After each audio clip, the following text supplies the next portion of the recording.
Methods of cash flow statement. देखिए हमारे जो मेथड ऑफ कैश फ्लो है यहाँ पर दो है, आपको भी पहले पता है। दो कौन कौन से हैं? एक डायरेक्ट, एक इनडायरेक्ट मेथड।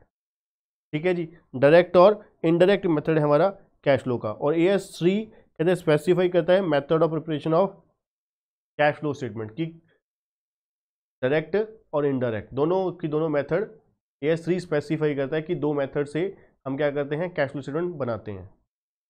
ठीक है जी, इन दोनों मेथड से हम करने वाले हैं नेक्स्ट लेक्चर्स में।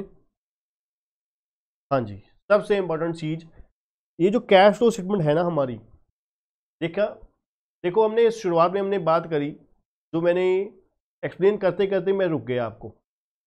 कौन सी चीज? कि भाई difference between cash book and cash flow statement. उसके बाद एक पॉइंट भी आया साथ में कि कैश फ्लो स्टेटमेंट जो क्या है, किसकी तरह है? कैश बुक की तरह ही है।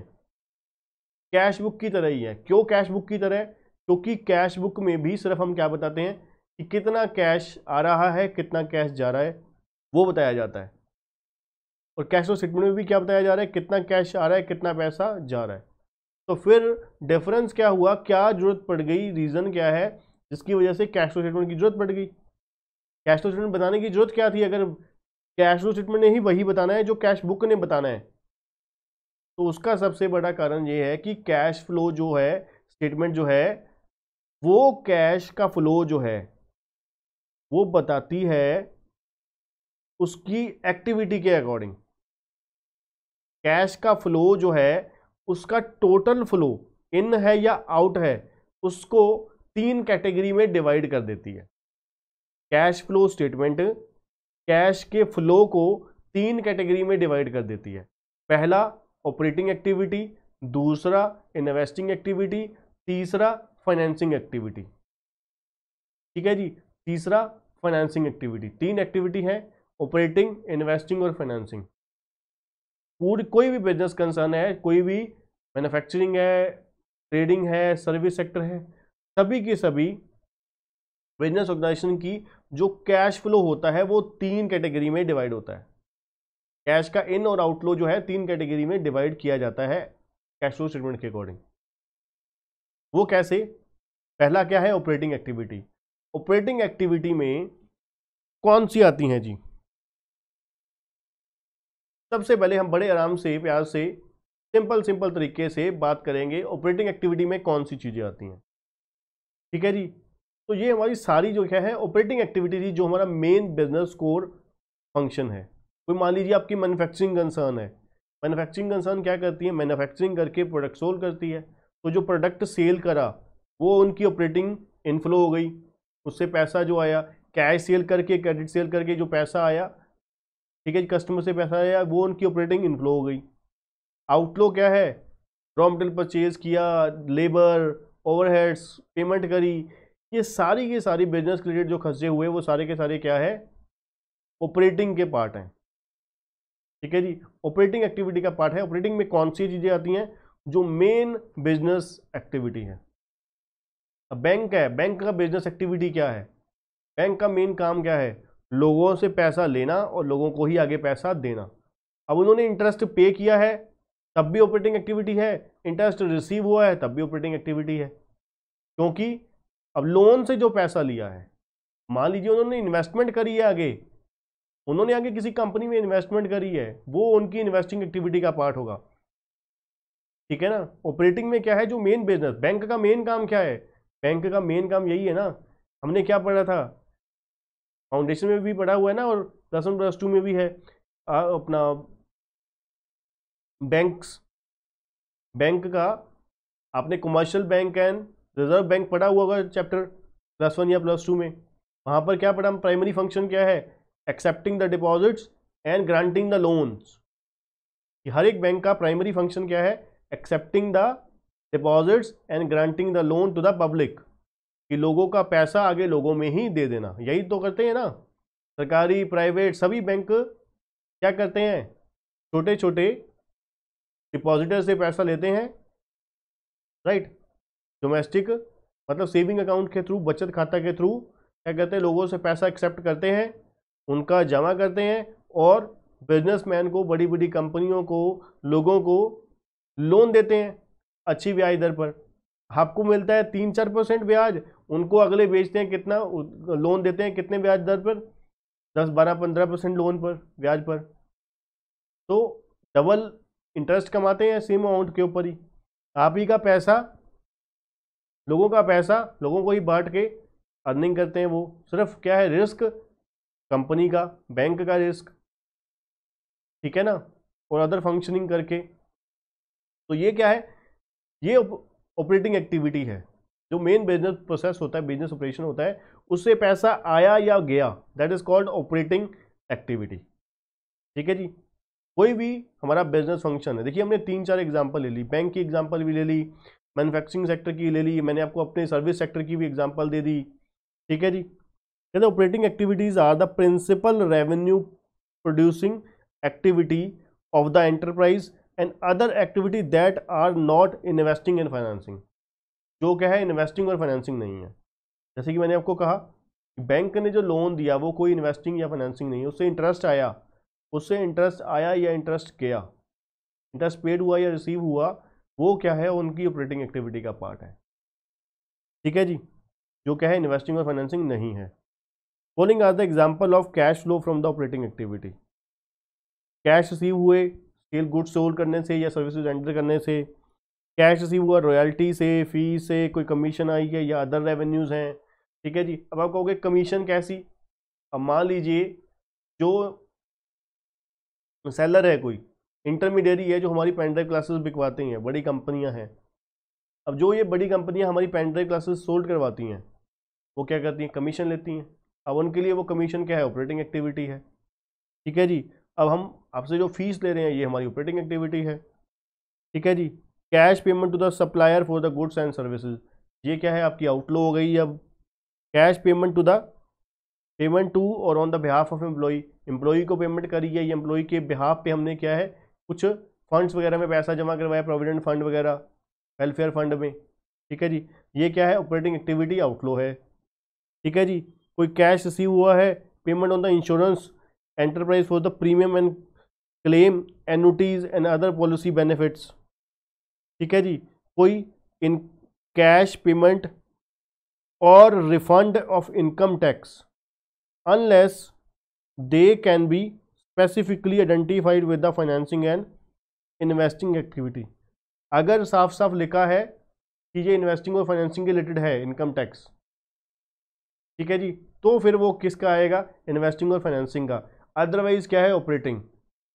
ठीक है ना, अब देखिए इनकम टैक्स चाहे पेमेंट है चाहे रिफंड है, ये क्या है, ऑपरेटिंग एक्टिविटी है, याद रखना। क्योंकि आपने मैंने कुछ बुक्स में देखा है कि इनकम टैक्स रिफंड को क्या ले लेते हैं, इनकम टैक्स रिफंड को उसका कुछ, देखिए operating activity, income tax paid किया है चाहे रिफंड किया है, साफ साफ सी बात है।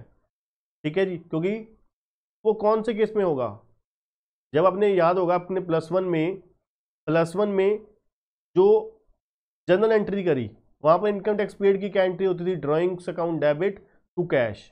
क्यों, क्योंकि वो पर्सनल माना जाता था, इंडिविजुअल है, इंडिविजुअल के केस में जो कैश और टैक्स की पेमेंट है वो ड्राइंग है, यहाँ पर हम कंपनी का कर रहे हैं। ठीक है जी, तो इसलिए ये क्या होगा, ऑपरेटिंग एक्टिविटी का पार्ट होगा। और कैश रिसीव हुई है, पेमेंट हुई है फ्यूचर कॉन्ट्रैक्ट के रिलेटेड या फिर फॉरवर्ड ऑप्शन स्वैप, ये सभी जो है क्या है, ऑपरेटिंग एक्टिविटी है, अगर हमारा मेन बिजनेस फंक्शन है ये। दूसरी एक्टिविटी बच्चों है हमारी इन्वेस्टिंग एक्टिविटी।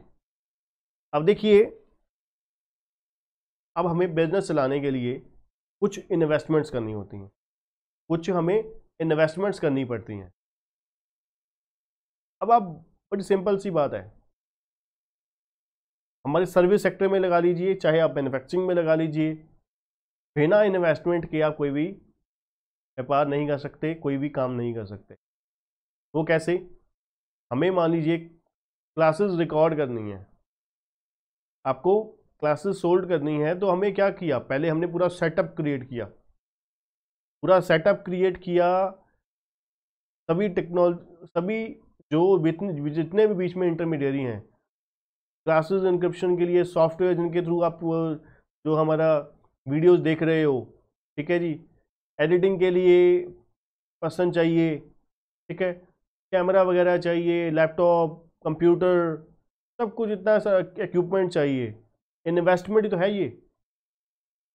आप मैन्युफैक्चरिंग करते हो, मैन्युफैक्चरिंग के लिए आपको पहले मशीनरी चाहिए, बिल्डिंग चाहिए, बिल्डिंग मान लीजिए आपने रेंट पे भी ले ली, ठीक है जी, आपके पास मशीनरी चाहिए, इक्विपमेंट चाहिए, फिर जाके आप कोई प्रोडक्ट जो है मैन्युफैक्चर कर सकते हो, फिर जाके आप कोई प्रोडक्ट मैन्युफैक्चर कर सकते हो, ठीक है ना।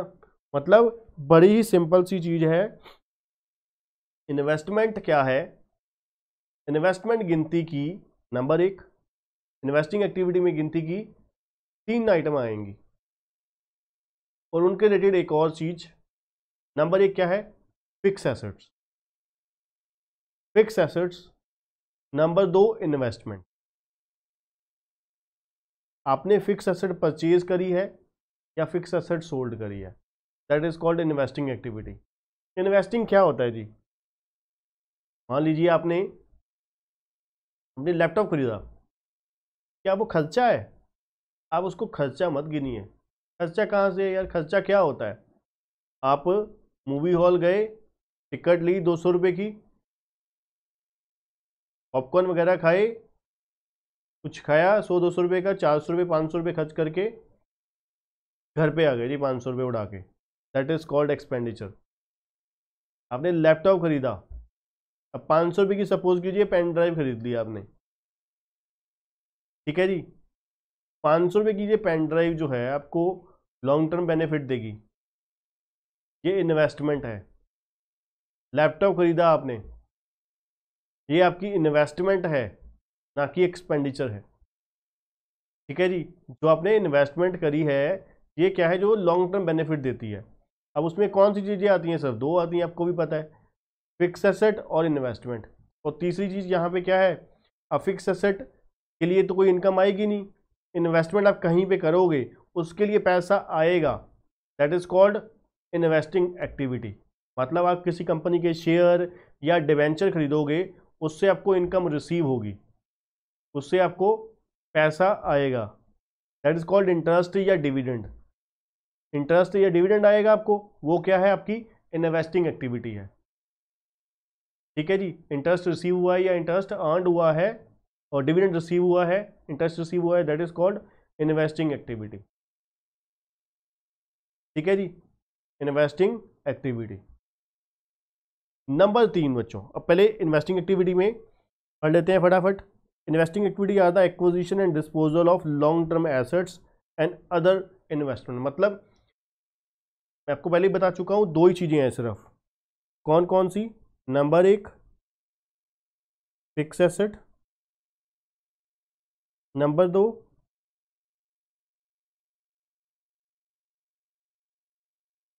इन्वेस्टमेंट, ठीक है जी। फिक्स एसेट और इन्वेस्टमेंट, करेक्ट है जी। Investing activity are the investing activity are acquisition and disposal of long term assets and other investment that is included in the cash equivalent, not included in the cash equivalent. Examples क्या है investing की? Fix asset आपने sold कर दी, fix asset purchase कर ली, fix asset आपने sold कर दी, fix asset आपने purchase कर ली। फिक्स एसेट आपने सेल करी तो वो क्या हो गई? फिक्स एसेट जब आपने सेल करी तो वो आपकी क्या हुई? आपकी इन्वेस्टिंग हो गई, इन्वेस्टिंग इनफ्लो, ठीक है जी। फिक्सड जब आपने सोल्ड करी तो इन्वेस्टिंग क्या हो गया? इनफ्लो। जब आपने फिक्सड परचेज करी तो इन्वेस्टिंग आउटफ्लो हो गया जी, ठीक है जी, इन्वेस्टिंग आउटफ्लो हो गया। दूसरे नंबर पे सॉरी, इन्वेस्टमेंट आपने परचेज करी, इन्वेस्टमेंट सेल करी। इन्वेस्टमेंट परचेज करी तो पैसा गया, तो वो क्या हो गई? आउटफ्लो। इन्वेस्टमेंट सोल्ड करी, कितने की सोल्ड करी मैटर नहीं करता, जितने की भी सोल्ड करी, 100 रुपये की, 50 रुपये की, 5 लाख की, इनफ्लो, दैट इज इनफ्लो, ठीक है जी। वो इन्वेस्टिंग एक्टिविटी का पार्ट हो गया, करेक्ट है जी।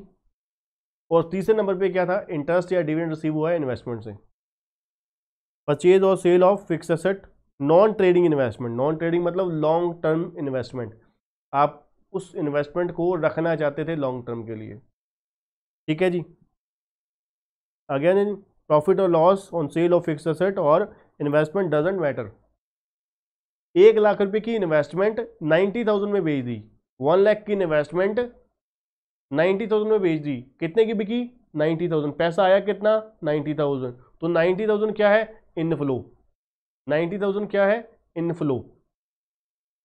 ठीक है जी। और 1 लाख की इन्वेस्टमेंट 1.5 लाख में बेच दी, आया कितना पैसा? 1,50,000। 1,50,000 क्या है? इनफ्लो। ठीक है जी। यहाँ पे ये नहीं देखा जाएगा प्रॉफिट कितना हुआ, लॉस कितना हुआ, बस पैसा आया कितना और गया कितना। इनकम ऑन इन्वेस्टमेंट, जिसको मैं आपको क्या कह रहा हूँ, इंटरेस्ट और डिविडेंड रिसीव हुआ है जी। और cash advances and loan made to the third party other than advance and loan to the loans made by the financial enterprises. ठीक है जी। और receipts from the repayment of advances and loan made to the third party other than advance and loan to the financial enterprise. ठीक है जी। ये हमारे क्या गए, लोन एडवांसेस भी थर्ड पार्टी को क्या गए, इन्वेस्टमेंट में ही आ गए, अदर देन फाइनेंशियल एंटरप्राइजेस, मतलब बैंक वगैरह आ गए ना, फाइनेंशियल इंस्टीट्यूशन। क्योंकि हम ऑलरेडी बात कर चुके हैं, जो फाइनेंशियल इंस्टीट्यूशन है उन्होंने जो लोन दिया है वो ऑपरेटिंग एक्टिविटी का पार्ट है, वो उनकी ऑपरेटिंग इनफ्लो और आउटफ्लो है। तीसरी बच्चों, तीसरी है फाइनेंसिंग एक्टिविटी। अब फाइनेंसिंग एक्टिविटी क्या होती है? अब देखिए, पहली प्लस दूसरी को फाइनेंस करने के लिए, को चलाने के लिए तीसरी एक्टिविटी की जरूरत पड़ेगी। तीसरी क्या है? Financing activity. वो कैसे? पहली और दूसरी एक्टिविटी को चलाने के लिए तीसरी एक्टिविटी की जरूरत होगी। अब वो कैसे जी? अब देखिए, बड़ी सिंपल सी बात है। आपने सपोज कीजिए नया बिजनेस शुरू किया, ऑपरेटिंग एक्टिविटी में आपको पहले आपको क्या करना पड़ेगा? इन्वेस्टिंग करनी पड़ेगी, इन्वेस्टमेंट करनी पड़ेगी। इन्वेस्टमेंट के लिए आपको बिल्डिंग खरीदनी पड़ेगी, फिक्स एसेट खरीदनी पड़ेगी, इक्विपमेंट्स खरीदने पड़ेंगे, मशीनरी खरीदनी पड़ेगी, फिर जाके आप कुछ प्रोडक्शन कर पाओगे। उसके बाद सोच पाओगे कि बिजनेस प्रोडक्शन करते हैं। तो फिर उसके बाद आपको शॉर्ट टर्म फंडिंग चाहिए, प्रोडक्शन करने के लिए कुछ पैसा चाहिए, मतलब ऑपरेटिंग एक्टिविटी करने के लिए कुछ पैसा आपको चाहिए, उसके लिए भी फंडिंग चाहिए। अब इन दोनों को मैनेज करने के लिए सबसे पहले पैसा रेज किया जाएगा। पैसा कहाँ से लेके आ सकते हैं हम? शेयर इशू कर सकते हैं, डिबेंचर इशू कर सकते हैं, प्रेफरेंशियल इशू कर सकते हैं, लोन ले सकते हैं, बॉन्ड्स इशू कर सकते हैं, इनसे पैसा आ सकता है। That is called financing activity. ठीक है जी। ये हमारी फाइनेंसिंग एक्टिविटी हो गई। ठीक है जी। जो क्या है, किसके लिए है? फंड्स रेज करने के लिए, जो हम क्या करते हैं, शेयर इशू करते हैं, डिबेंचर इशू करते हैं, लोन लेते हैं, ये सारी क्या है? Financing activity. Equity share issue, preference share issue, debenture issue, loan raise, bonds issue, ये सभी क्या है? फाइनेंसिंग एक्टिविटी का पार्ट है। अब इनके लिए सपोज कीजिए इनका ऑपोजिट हो गया, अब इनको कभी ना कभी वापस तो मोड़ना पड़ेगा। जब हम रिटर्न करेंगे तो क्या हो जाएगा? वो आउटफ्लो हो जाएगा। ये क्या था? इनफ्लो।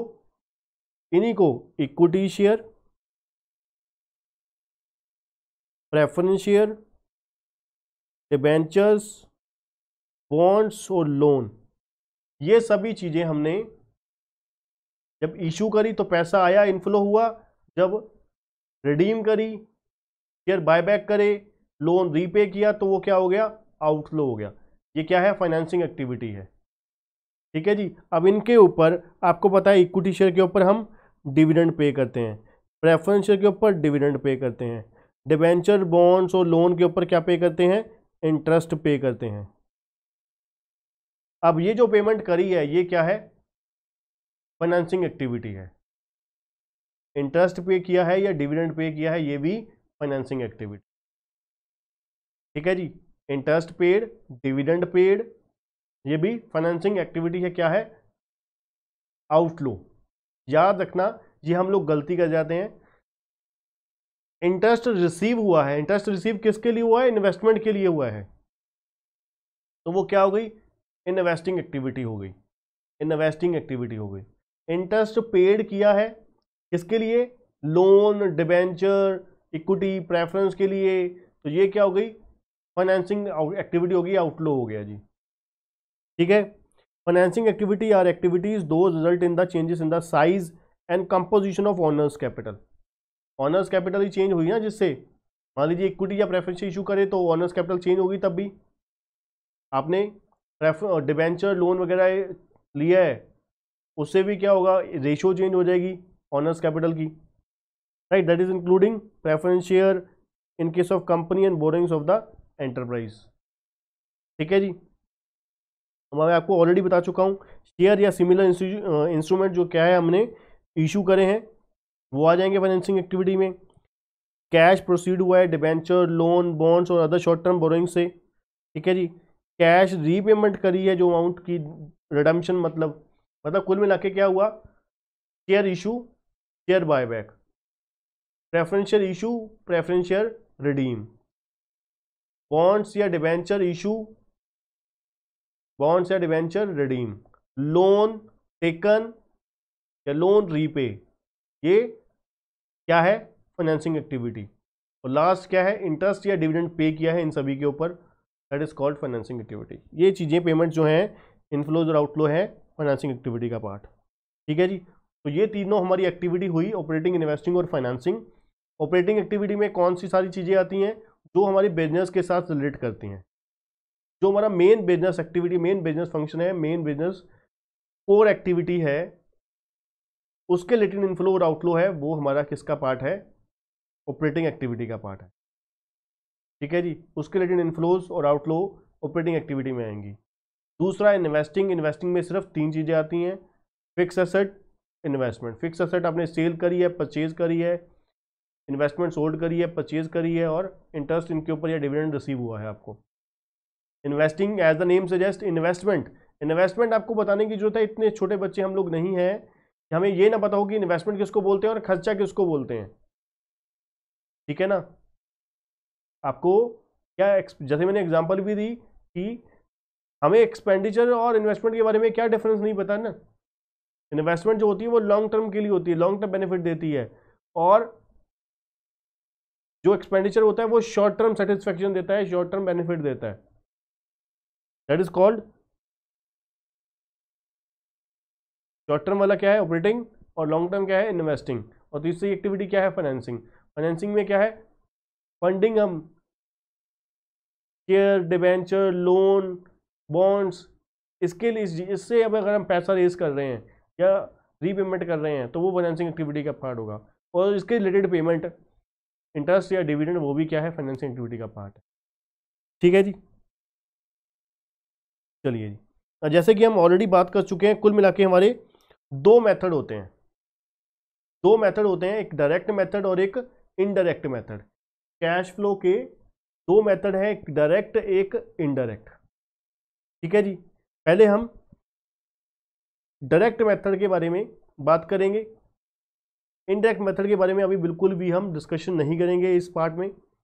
फिर उसके बाद एक नेक्स्ट लेक्चर में हम सारी एक्टिविटीज़ के बारे में जानेंगे, सारी एक्टिविटीज़ के बारे में जानेंगे, जो सारी अपना एडजस्टमेंट्स होती हैं। ठीक है जी, फिर उससे नेक्स्ट लेक्चर में हम क्या करेंगे, साथ साथ उसके प्रैक्टिकल करेंगे कुछ। ठीक है जी, पहले हम स्टेप बाय स्टेप चलेंगे, 1 बाय 1 चलेंगे और पॉइंट समझते जाएंगे। तो चलिए, सबसे पहले मैंने आपको बताया कि कैश फ्लो स्टेटमेंट बनाने के 2 मेथड हैं, पहला डायरेक्ट मेथड, दूसरा इनडायरेक्ट मेथड। डायरेक्ट मेथड बहुत ही आसान है। डायरेक्ट मेथड आपको पता है कि जो +2 में ज़्यादातर करवाया जाता है, इनडायरेक्ट करवाया जाता है।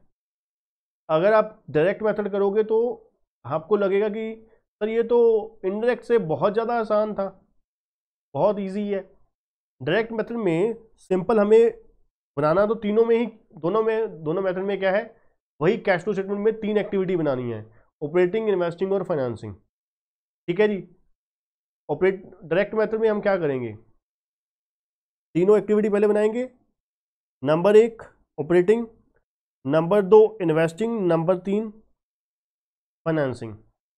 डायरेक्ट का मतलब क्या है, आपको फॉर एग्जांपल हम ऑपरेटिंग एक्टिविटी कर रहे हैं, ऑपरेटिंग एक्टिविटी में क्या करना है आपको, simple, inflows minus outflow. Operating inflows, operating inflow क्या है, आप क्या करोगे, ऑपरेटिंग इनफ्लो में क्या होगा कि भाई जो आपने गुड्स सेल करी उससे कैश पैसा आया, ठीक है जी, क्रेडिट सेल करी, cash receive from the debtors, वो आपका ऑपरेटिंग इनफ्लो का पार्ट है।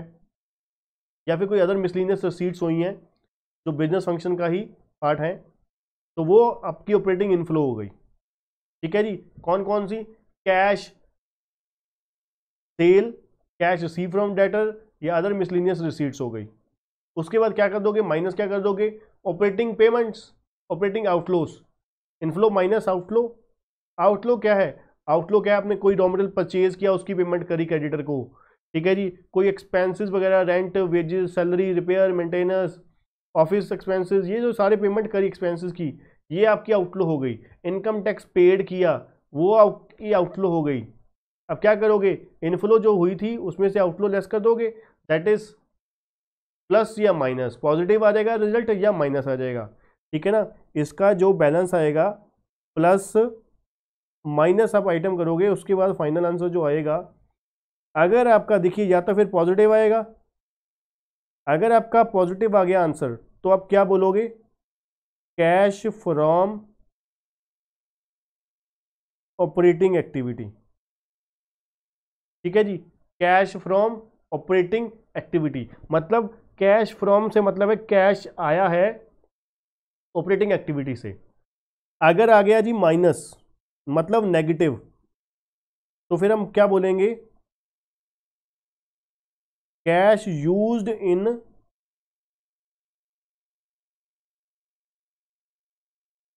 ऑपरेटिंग एक्टिविटी, कि कैश यूज हुआ है किसमें, ऑपरेटिंग एक्टिविटी में, ठीक है जी। कैश यूज हो गया है मतलब ऑपरेटिंग एक्टिविटी से पैसा निकाला गया है, निकाल के गया कहाँ, इन्वेस्टिंग या फाइनेंसिंग में गया,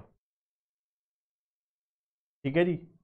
वहां पर भी बताया जाए, इन्वेस्टिंग और फाइनेंसिंग भी निकालेंगे, वहां पे आपको पता लग जाएगा कि वहां पर कहाँ पर पैसा लगा है, पता लग जाएगा क्वेश्चन में कि कहाँ पे पैसा लगा है कहाँ पे नहीं लगा, ठीक है जी। सेम इन्वेस्टिंग में करेंगे जी। इन्वेस्टिंग में तो आपको पता है गिनती की तीन ही चीजें आती हैं, फिक्स एसेट परचेज कर ली तो क्या हो गया, आउटफ्लो, फिक्स एसेट सोल्ड कर दी, इनफ्लो हो गया। मतलब आपको पता है दो चीजों की ही इनफ्लो होनी है, दो चीजों की आउटफ्लो होनी है, और पांचवी एंट्री किस चीज की है, इंटरेस्ट या डिविडेंड रिसीव की है। फिक्स एसेट या इन्वेस्टमेंट सोल्ड करी है वो इनफ्लो हो गई, फिक्स एसेट या इन्वेस्टमेंट परचेज करी है वो आउटफ्लो हो गई, और इनफ्लो में तीसरी चीज और क्या ऐड हो जाएगी, इंटरेस्ट या डिविडेंड रिसीव। मतलब इन्वेस्टिंग इनफ्लो में सिर्फ तीन आइटम्स आई, कौन कौन सी, fix asset sold, investment sold, और तीसरे नंबर पे इंटरेस्ट या dividend receive.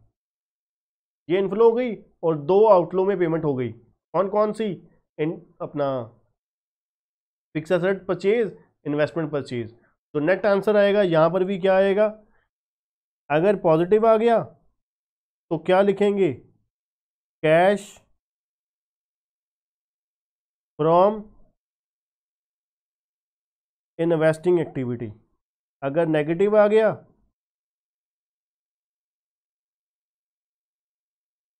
Cash used in investing activity, that's it. और तीसरा फाइनेंसिंग, फाइनेंसिंग में भी क्या करोगे आप लोग, फाइनेंसिंग में क्या करते हैं हम लोग, फाइनेंसिंग में सिर्फ हमारे को कुल मिला के क्या आता है, equity share, preference share, debenture, loan और बॉन्ड्स, ये पांच चीजें हैं, ठीक है जी।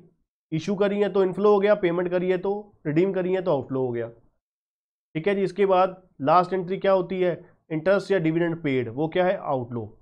अब इसकी नेटिंग करने के बाद सेम यहां पर भी अगर पॉजिटिव आया तो हमारा आंसर आ गया कैश फ्रॉम फाइनेंसिंग एक्टिविटी, अगर नेगेटिव आ गया तो ये भी आ गया हमारा cash used in financing activity, ठीक है जी। अब हम क्या करेंगे, 1+2+3, मतलब पहली activity operating plus investing plus financing को ऐड कर देंगे। अब इसके बाद जो आंसर आएगा बच्चों उसको क्या बोलेंगे, नेट इंक्रीजेज और decreases in the cash and cash equivalent. 1 + 2 + 3 को ऐड करके इंक्रीजेज और decreases in cash and cash equivalent, मतलब क्या होगा? इसका मतलब क्या है?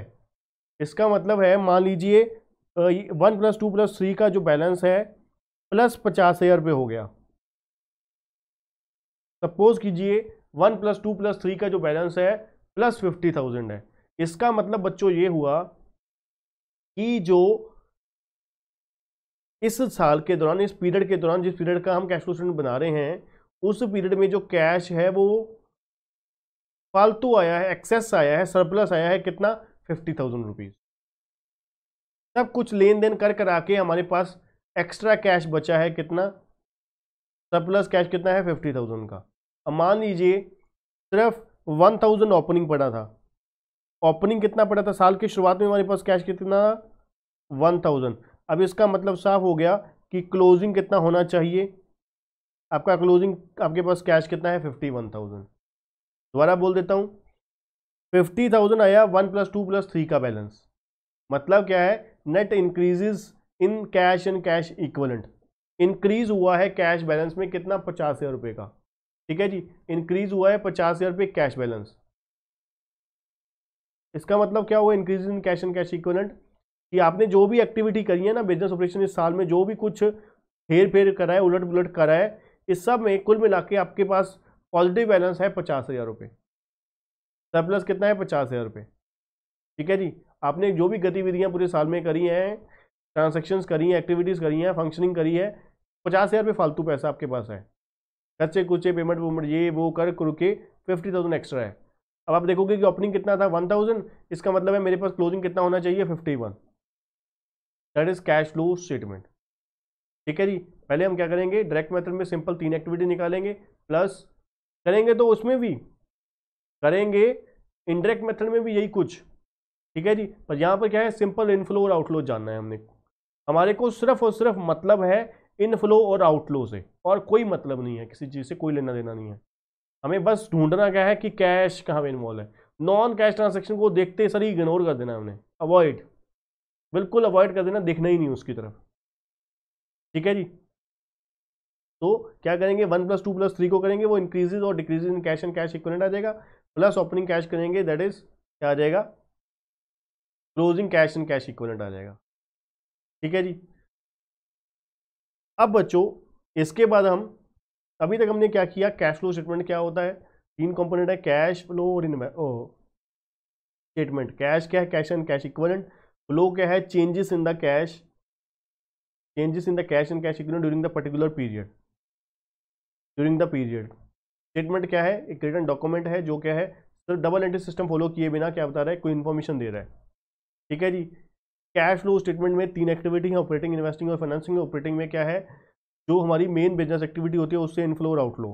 दूसरा इन्वेस्टिंग, इन्वेस्टिंग में क्या है? जो इन्वेस्टमेंट करी है हमने एसेट्स में और इन्वेस्टमेंट में। ठीक है जी, तीसरा क्या है? फाइनेंसिंग। फाइनेंसिंग क्या है? जो फंड्स रेज करे हैं ऑपरेटिंग और इन्वेस्टिंग को फंडिंग करने के लिए, चलाने के लिए।